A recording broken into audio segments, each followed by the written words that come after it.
महाराष्ट्राच्या ह्या अलोक सामान्य पराक्रमाची गाथा तिच्या सत्य स्वरूपात आता महाराष्ट्रातील लोकांना तरी साधारणतः परिचित झालेली आहे. रानडे, राजवाडे, खरे इतिहासाचार्य, सरदेसाई इत्यादी थोर इतिहास संशोधकांना नि लेखकांना मराठ्यांच्या इतिहासाचे हे सत्य, दिव्य आणि भव्य भारतीय स्वरूप प्रकटविण्याचे श्रेय आहे. पण एका रानड्यांचा अपवाद सोडला तर इतरांचे ग्रंथ मराठीत आहेत. मराठी वाचून जगातील इंग्रजी इत्यादी इतर भाषांतून मराठ्यांचे इतिहास लिहिलेले आहेत.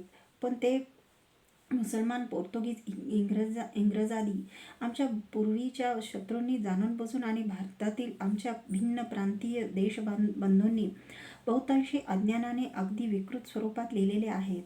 यास्तव मला तरी अगदी विद्यार्थी दशेपासून महाराष्ट्राचा हा शिवोत्तरकालीन इतिहास त्याच्या आत्तापर्यंतच्या संशोधित झालेल्या स्वरूपात इंग्रजीत लिहिला जावा, म्हणजे जगाचे हे डोळे उघडतील असे उत्कटतेने वाटत होते. पण प्रथमपासून आमचे स्वतःचे कार्यक्षेत्र कर्तव्य म्हणून आम्ही इतिहासकालापेक्षा वर्तमान काळाच्या कालक्षेत्रातील स्वराष्ट्राच्या शत्रूशी झुंजणे हेच ठरवल्यामुळे ब्रिटिशांविरोधी राज्यक्रांतीच्या कल्लोळात आम्ही गुरफटून गेलो.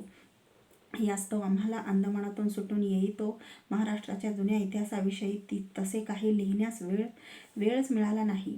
पुन्हा केवळ इतिहासच वाहून घेतलेल्या सरदेसायांसारख्या श्रद्धेय इतिहासकारांनीच हे काम हाती घेणे अधिक श्रेयस्कर नि श्रमविभागाच्या दृष्टीने सोयीस्कर असेही वाटून तशी खटपट आम्ही अधूनमधून करीत होतो. सरदेसाई स्वतःच मला भेटतात.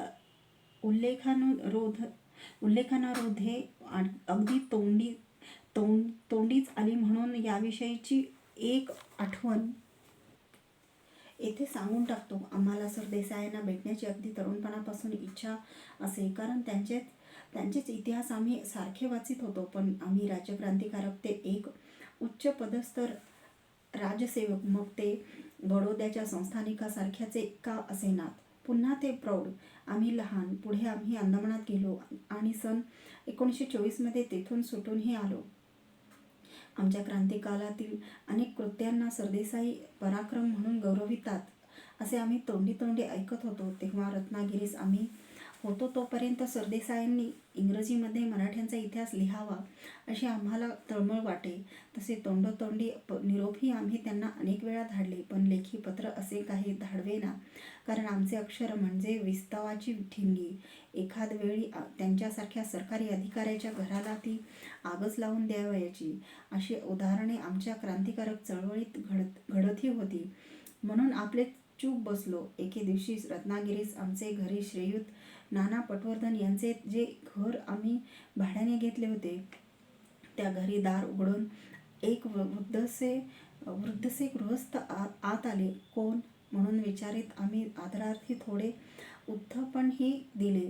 ते म्हणाले, मी तो बडोद्याचा सरदेसाई, इतिहास लिहितो म्हणून आपणास ठाऊक असलेला.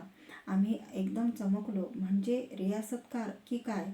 ते म्हणाले, होय. तेव्हा मी विद्यार्थी असतानाच त्यांचे प्रसिद्ध झालेले मुसलमानी रियासत हे मोठे पुस्तक कसे वाचले आणि तेव्हापासून आपल्याविषयी कसा आदर वाटत आला आहे हे सांगितले. आपली आजपर्यंतची सगळी पुस्तके मी वाचून काढली आहेत, पण माझी आपणास आग्रहाची एक विनंती आहे. मी अनेक देशांतनी मराठी नसलेल्या हिंदी विद्वानात वावरलो आहे, पण त्यांना मराठ्यांच्या इतिहासाची थोरवी तर काय, पण पुरती जाणीव सुद्धा नसते असे पाहिले आहे. अनेकांमध्ये तर मराठ्यांविषयी एक प्रकाराचा द्वेषही आढळतो. म्हणून आपण लिहिलेल्या मराठी इतिहासांचे संकलन केलेले अधिकृत एकटाकी साधारणी आटोपशीर असा इतिहास आपण स्वतः इंग्रजीत लिहावा, म्हणजे महाराष्ट्रीय नसलेल्या जगालाही तो सत्य स्वरूपात कळेल. त्यावर त्यांनी ते कार्य आता दुसऱ्यांनी कोणी करावे असे मी म्हटले नाही. आज तरी तसे कार्य करणारे आपणच एक अधिकारी लेखक मला दिसता. वयोमानाने आपणास जड गेले तरी हे शेवटचे कार्य सुवर्ण कलश म्हणून तरी हाती घ्यावे. होईलही पुरे. आपणास दीर्घायुष्याची देणगी दिलेली दिसतेच आहे, पण असा इंग्रजी इतिहास लिहिण्यास आरंभ तरी तात्काळ करावा. नंतर साध्या औपचारिक गोष्टी झाल्यावर मी त्यांना जाताना गौरवून म्हटले की अशा थोर इतिहास लेखकाचे दर्शन आज मला झाले, याचा मला आनंद वाटतो. तेव्हा माझे वाक्य पुरे होते न होते तोच ते म्हणाले, छे छे, खरा आनंद वाटतो मला. आम्ही काही झाले तरी इतिहास लेखक, पण आपण इतिहासकार, इतिहास घडविणारे. आपण इतिहास घडविल्यावर तो टिपून ठेवणारे आम्ही. मी खरोखरच आज आपणास इतिहासकर्ते म्हणून भेटावयास आलो. नंतर आम्ही एकमेकाचा साभार निरोप घेतला. ही गोष्टही येथेच सांगणे उचित होईल की आमच्यावरील भेटीनंतर इतिहासकार सरदेसाई यांनी 15-20 वर्षांनी का होईना, पण त्यांच्या जीवनाचे एक परिपक्व फल म्हणून शेवटी मराठ्यांचा विस्तृत इतिहास 3 खंडामध्ये इंग्रजी भाषेतच लिहिला.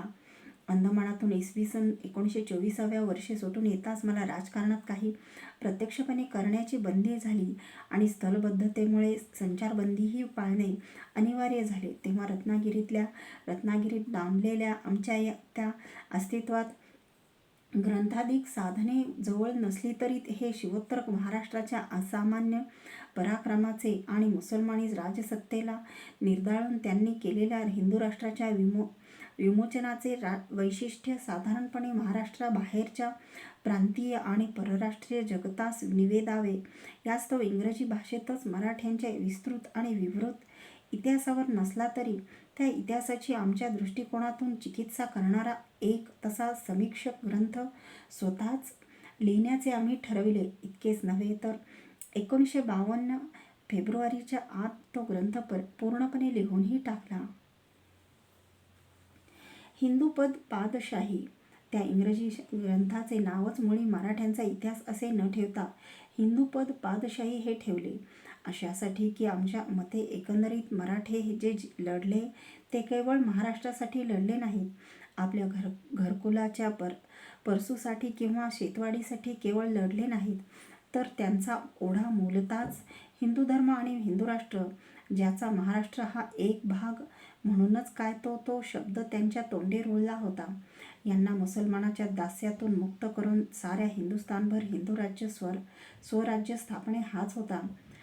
दिल्लीच्या मुस्लिम बादशाहीला धुळीस मिळवून तेथे हिंदूपद पादशाहीचे हिंदू धर्म महामंदिर उभारणे हीच त्या नवमहाराष्ट्राच्या इतिहासाची प्रमुखतम प्रबलतम अंतर्गत प्रेरणा होती. श्री समर्थांनी व्यक्तविलेल्या या सखल भूमंडळाचे ठायी हिंदू ऐसा उरला नाही, ह्या मूळच्या पोटतिडकीतूनच पुढचा सगळा मराठ्यांचा इतिहास उद्भवला. रामदोसोक्त प्रस्तुत यवनांचे बंड, हिंदू उरला नाही चंड, बहुतात दिसाचे भुंड, शास्ता न मिळे तयासी. हिंदू मनातील ह्याच व्यथेने नि आर्ततेने सारे महाराष्ट्र खवळून उठले. त्या शतकातील हिंदुस्थानभर विस्तरलेल्या सहसा महाराष्ट्रीय चळवळीच्या, कारस्थानांच्या, स्वाऱ्यांच्या, लढायांच्या, पाठलागांच्या नि पिछेहाटीच्या सुसंगत आणि विसंगत अशा यच्चयावत ऐतिहासिक वृत्तांताचा, घटितांचा आजपर्यंतच्या मोठमोठ्या इतिहासकारांना गोंधळात टाकणारा आणि न साधणारा समन्वय ह्या हिंदू राष्ट्र नि हिंदू पद पादशाही ह्या 2 मंत्रमय शब्दांनी सांधला जातो. यास्तवच ह्या हिंदू मुस्लिम संघर्षाच्या दशशतकव्यापी इतिहासावर ते युद्ध जिंकून समाप्तीची हिंदू विजय मुद्रा ठोकणारा हा हिंदूपद पादशाही शब्दच त्या आमच्या मराठ्यांच्या इतिहासाच्या समीक्षक ग्रंथाचे नाव आम्ही ठेवले. ह्या आमच्या ग्रंथातही मराठ्यांचा सगळा इतिहास संपूर्ण विवरणासह इन ऑल डिटेल्स असा दिलेला नाही, कारण इतिहासकारांनी ते परिश्रम फार मोठ्या प्रमाणावर आधीच घेतलेले होते. इंग्रजी लेखक जदुनाथ सरकार, मराठी इतिहासकार सरदेसाई यांनी त्या विस्तृत साधन संशोधक परिश्रमाचे संकलन नि त्यांच्या ध्यानात जसा आला तसा समन्वयही करणारे महत्त्वाचे ग्रंथ आधीच लिहिलेले होते. यास्तव मराठ्यांचा सविस्तर इतिहास असा लिहिण्याचा यत्न पुनरुक्ती टाळण्यासाठी आम्ही केला नाही. पुन्हा रत्नागिरीजवळच्या ज्या लहानशा शिरगाव येथील खेड्यात आमचे स्नेही श्रीयुत विष्णुपंत दामले यांनी आम्हास जसा स्थलबंदीच्या प्रसंगात ही जी एक लहानशी खोली राहावयास दिली होती, तीत बसून तसा विस्तृत ग्रंथ संदर्भ पुस्तकादी साधनांच्या अभावी लिहिताही येताना हिंदू राष्ट्र एखाद्या अंधाऱ्या रात्री वाट चुकून रानात शिरू लागलेल्या वाटसरूने त्याच्या जवळची प्रवासातील मोठी विजेरी काढून तिचा प्रकाश जो चहूकडे फेकताच त्याला सर्व वस्तुजात लख्खन यथास्थित दिसू लागते आणि त्याच्या मनाच्या त्या प्रकाशमय स्थितीत त्याची वाट त्याला स्पष्टपणे उमगता येते. त्याप्रमाणे आमच्या महाशालेय कालातच आम्ही त्यावेळच्या मराठी इतिहासाच्या विस्तृत पण विस्कळीत पसाऱ्यावर हिंदू दृष्टीच्या विद्युल्लतेचा प्रकाशझोत टाकताच आमचे मन हे अकस्मात प्रकाशमय झाले.